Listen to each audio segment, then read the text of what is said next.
The boy was only 12, living in a mansion filled with chandeliers and marble floors, yet drowning in failure. Every test he touched came back bleeding with red marks, every mistake branded into him by a father who called him worthless. Specialists, tutors, endless programs, none could unlock the mystery behind his struggle. His future was being decided without him, a boarding school waiting like a sentence for a crime he never committed. But then, a woman the family overlooked walked through the door. A maid with no titles, no fortune, carrying only memories of her own childhood pain, and a method the world had ignored. What she saw changed everything. But how could someone society dismissed succeed where the powerful and privileged had failed? Keep watching, because what happened next left an entire empire stunned. Ethan Whitmore was born into a life most people could only imagine. His father, Victor Whitmore, controlled half the city's skyline with towers that bore his name. Their mansion gleamed with wealth, polished marble, imported chandeliers, servants moving silently through endless corridors. From the outside, Ethan's life looked perfect. But inside his world, nothing felt safe. At 12 years old, his days were measured not in laughter or play, but in red ink. Test papers piled up on his desk, each one scarred with failing marks. Every evening, his father's voice cut through the halls like a blade, calling him weak, broken, a disappointment. Ethan tried, but the letters on the page twisted and blurred, turning every lesson into a battlefield. Tutors came and went, leaving only whispers that the boy was hopeless. And just as the weight of failure threatened to bury him, someone new walked into the Whitmore household, someone the family barely noticed. What they didn't realize was that her arrival would unravel everything they thought they knew. The Whitmore mansion was a fortress of perfection, but behind its polished doors, Ethan was unraveling. Every day began the same way, a pristine uniform, a stiff chair, and a mountain of expectations he could never meet. His father's footsteps down the hall were enough to make his hands tremble. When the test results came, Victor didn't see ink on paper. He saw failure in flesh and blood. "Worthless," he muttered one night, slamming another report card onto Ethan's desk. The words sank deeper than any scar. The staff lowered their eyes, pretending not to hear. Tutors collected fat checks, only to leave defeated, whispering among themselves that the boy was broken. And every whisper cut him further away from the hope that he might be more than his mistakes. That was the world Mariah James stepped into. To the other employees, she was just another maid, 32, quiet, with a scarf tied neatly over her curls. Her shoes were worn, her uniform plain, her presence almost invisible in the marble halls. But Mariah noticed what others dismissed. The first time she passed the study, she stopped in her tracks. Ethan sat hunched over his desk, gripping his pencil so tightly the wood bent. Sheets of paper lay crumpled on the floor, scarred with jagged red marks. His lips moved, trying to sound out words that wouldn't stay still. Letters flipped and twisted before his eyes, mocking him with every attempt. Mariah's chest tightened. She knew that look. She had lived it. Memories of her own childhood rushed back, sitting in a cramped kitchen, tears dripping onto her workbook as the words slipped out of reach, until her mother whispered, "You're not broken. The world just hasn't learned your rhythm." That night, Ethan lay awake in his oversized bed, staring at the ceiling, hearing the same word echo in his head, boarding school. His father's solution wasn't more help, but exile. Somewhere strict enough to fix him, somewhere far from the house, far from anyone who might notice he was drowning. Ethan clutched his pillow like a life raft, believing that maybe this was it, maybe he really was hopeless. The next day, as Mariah polished the shelves near the study, she heard the sharp scratch of an eraser, followed by a muffled groan. She peeked in again. Ethan's small hand shook as he tore yet another page in frustration. His face burned with shame, but when their eyes met, instead of scolding, she simply smiled.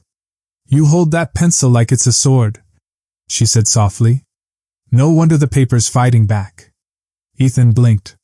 No adult had ever spoken to him that way. Most sparked corrections or sighed in defeat. Mariah said nothing else. She smoothed the crumpled page and laid it gently on his desk, then went back to her work, humming under her breath. Ethan watched her leave, confused, but something about her words clung to him. It began quietly. A nod in the hallway. A gentle word when frustration burned too hot. Then, one evening, she pulled up a chair beside him. "Try listening to the words instead of wrestling them," she suggested. Slowly, carefully, she read a line aloud, her finger tracing the letters. Then she asked him to repeat it. The words stumbled, twisted. Ethan's face fell. "See? I can't. I'm broken." Mariah leaned back, steady as stone. "You're not broken. You just see the world differently. That's your gift." Her voice didn't crack with pity. It carried the weight of someone who had walked through the same fire. Ethan hesitated, then tried again. This time, Mariah guided him differently, drawing letters in the air, letting him trace them on the table with his finger, whispering sounds instead of forcing them. Piece by piece, the wall cracked. And then it happened. He got through an entire sentence. His breath caught. I did it," he whispered. Mariah smiled, but she didn't cheer loudly. She only tapped the page and said, "See? The words don't hate you. You just needed them to slow down long enough to understand you." From that moment, Ethan clung to her presence. He waited for her in the study after chores, pencils sharpened, books open. She taught him with patience no money could buy. Some days, frustration boiled over into tears, fists slamming the desk. But she never raised her voice, never walked away. She stayed. Whispers among the staff grew louder. "Did you see her? Teaching the boy like she's some kind of tutor. Bold. She'll be gone in a month when the boss finds out." But Mariah ignored them. She wasn't there for the father. She was there for the boy. And slowly, change began. His handwriting steadied. His eyes no longer carried just shame, they carried sparks of pride. For the first time, Ethan believed maybe he wasn't doomed to fail. But the mansion was a place where secrets never lasted long. And it was only a matter of time before Victor Whitmore discovered what was happening behind the polished study doors. Would he destroy the fragile hope Ethan had just found, or would the truth finally break through the walls of pride? Test day arrived like a storm no one had prepared for. The mansion was unusually silent, the staff moving briskly, avoiding the tension radiating from Victor Whitmore's office. A fresh stack of test papers waited on Ethan's desk, the kind that had broken him so many times before. But this time, something was different. His shoulders weren't slumped. His pencil didn't shake. Mariah stood at the doorway, not too close, not hovering, just there, steady, the way her mother had once been for her.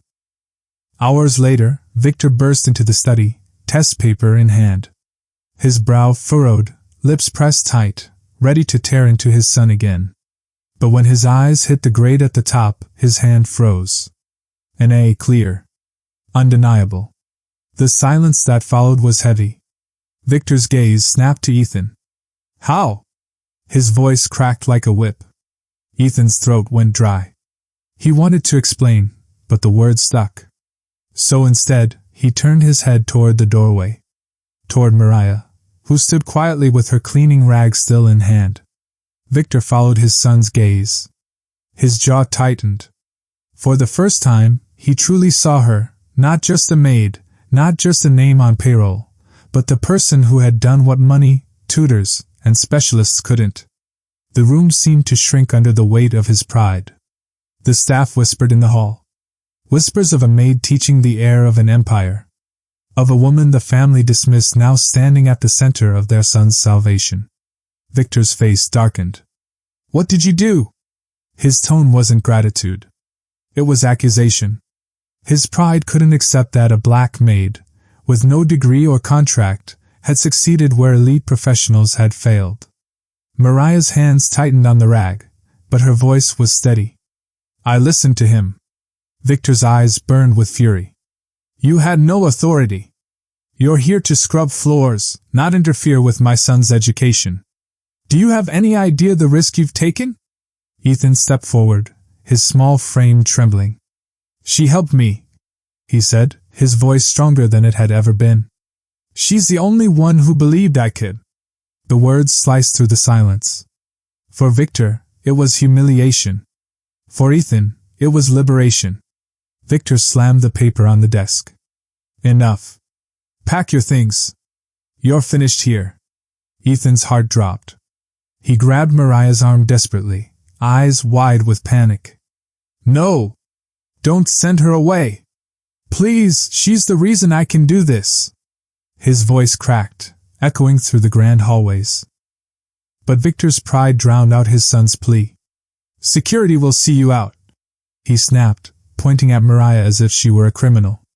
Tears welled in Ethan's eyes as two guards stepped into the room. The boy clung tighter, his voice breaking into a scream. If she goes, I go too! The staff froze in the hall. Never before had they heard the boy raise his voice against his father. Never before had he spoken with such conviction. Victor's face twisted between anger and disbelief. His son, the child he had branded worthless, was defying him, not with fists, not with rebellion, but with the truth. Mariah placed a gentle hand on Ethan's shoulder. It's all right, she whispered, though her own chest burned with fear. She looked at Victor, unflinching. You can fire me, but you can't unteach what he's learned. He'll never be the same boy you tried to break. The words hung in the air like a blade. Ethan's small hand gripped hers tighter, his voice a whisper only his father could hear. You called me worthless, but she showed me I'm not. For a moment, Victor's mask cracked. His son's defiance, the paper in his hand, the maid's steady eyes, it was all too much. And in that silence, one truth became undeniable. The walls of wealth and pride could no longer hide the fact that the power to save his son's future had come from the very person he had underestimated most. The question was no longer whether Ethan could learn. It was whether Victor could. Would he cling to his pride, or finally see the truth staring back at him? Victor Whitmore had spent a lifetime believing money could solve anything. But that day, holding the test paper in his hand, he was forced to confront a truth he couldn't buy his way out of.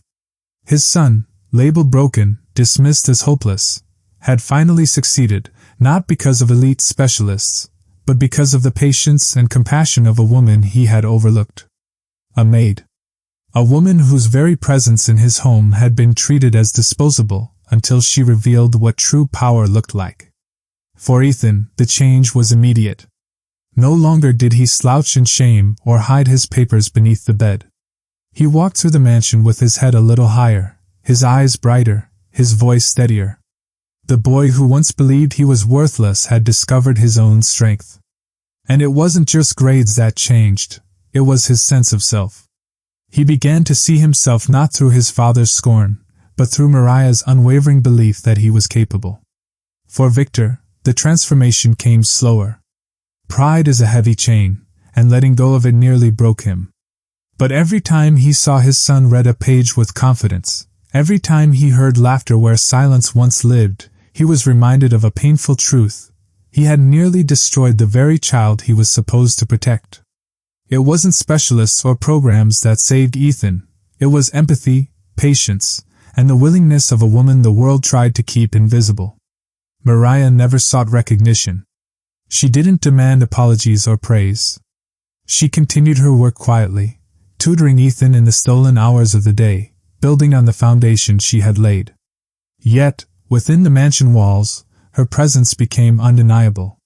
Servants who once whispered behind her back now spoke her name with respect.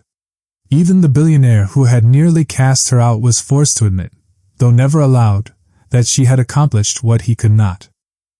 But this story isn't just about one boy or one father. It's about a truth far larger, one that stretches beyond the Whitmore estate. How often do voices go unheard because of who speaks them? How many children are left behind because the world refuses to see their potential through the lens of prejudice? How many Mariahs, brilliant, capable, and overlooked, are dismissed because society has already decided their place? Racism doesn't always arrive with violence or slurs. Sometimes it hides in assumptions, who we think can teach, who we think can lead, who we believe is worthy of being listened to. Victor Whitmore's greatest failure wasn't that he couldn't help his son, It was that he refused to believe help could come from someone he considered beneath him. And that blindness nearly cost him everything.